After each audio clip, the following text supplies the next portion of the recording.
Subscribe and share my channel Sudarsana. ఓం శ్రీ సాయిరామ్. గురుదేవ దత్త.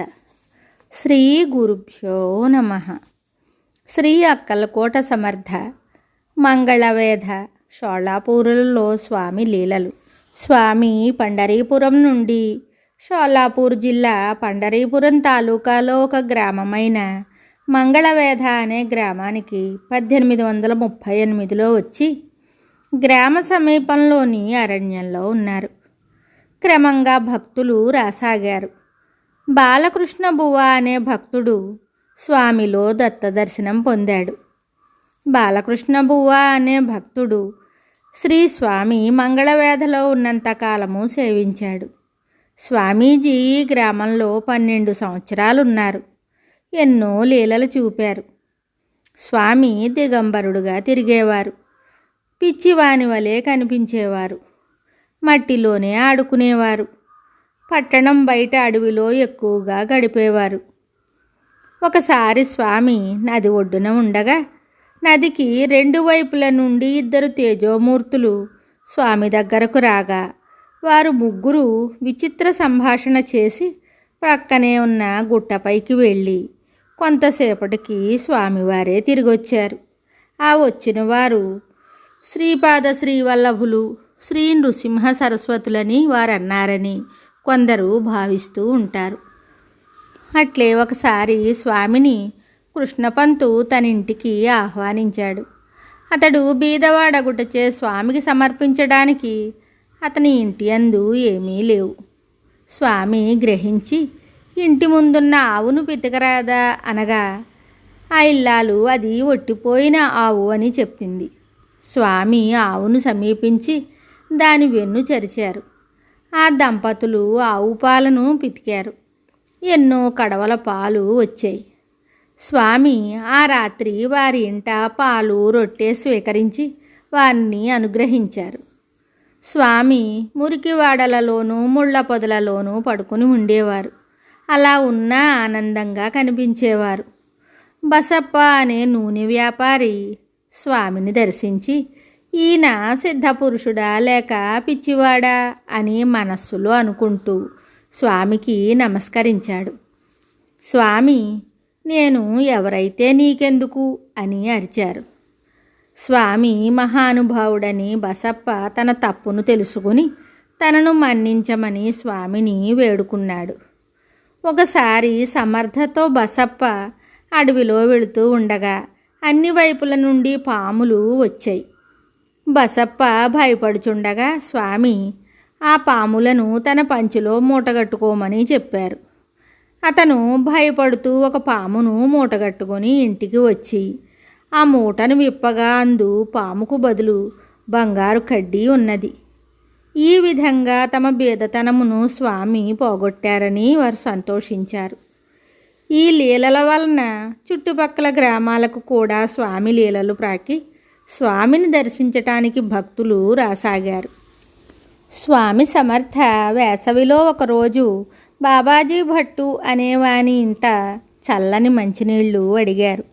ఆ ఇల్లాలు స్వామి రాకకు ఆనందించి ఇంట నీరు లేనందున పక్క ఇంటికి బయలుదేరగా స్వామి ఆమెను పెరటిలోనున్న బావి కడకు తీసుకొని వెళ్ళగా బావిలో మంచినీరు పైకొచ్చింది. అట్లే ఒక చూపులేని బాలునకు నుదుటిపై చేయి నుంచి ప్రక్కనున్న చెట్టు ఆకులు 2 త్రుంచి ఆ బాలుని కళ్ళపై కట్టి ఆ బాలుని 3 రోజులు ఉపవాసం ఉండమన్నారు.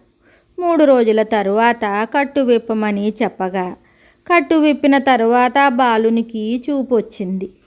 వారు అడవిలో ఉండగా ఒక ముస్లిం భక్తుడు సమర్థ వద్దకు వచ్చేవాడు. ఒకసారి స్వామి అతని వైపు చూసి దృష్టి ద్వారా శక్తిని ప్రసాదించగా అతను సమాధి స్థితిని పొందాడు. అతనిని ప్రజలు అవాలియా అని తలిచేవారు. ఒక పద్మశాలి భక్తునికి అతని తండ్రి తులసకోట క్రింద ఉంచిన ధనమును చూపి దానిని తీయించారు. అతని దారిద్ర్యాన్ని పోగొట్టారు. సంతానం లేని దంపతులు బసప్ప సలహాపై సమర్థను దర్శించి సంతానాన్ని ప్రసాదించమని ప్రార్థించారు. శిరీష వృక్షము నుండి కారునెట్టి బంకను పంచదారతో కలిపి పక్షం రోజులు తినమన్నారు. వారు అట్లే చెయ్యగా ఆమె గర్భం ధరించింది. ఆ దంపతులకు సత్సంతానము కలిగింది. జనాభాయి అనే భక్తురాలు విఠలుని దర్శించాలని పండరీపురం పోతూ ఉండగా దారిలో ఉరుములు మెరుపులతో వర్షం పడడం వలన జనాభాయికి దిక్కు తోచలేదు. ఆ సమయంలో సమర్థ అక్కడే ఒక చెట్టు దగ్గర ఆమెకు దర్శనమిచ్చి, విఠలుని కొరకు పండరీ పోవలెనా, నీ విఠలుడు ఇక్కడ లేడా అని ఆమెకు విఠలుడిగా దర్శనమిచ్చారు. ఆమె ఆనందంతో వారి పాదాలకు నమస్కరించుకుంది.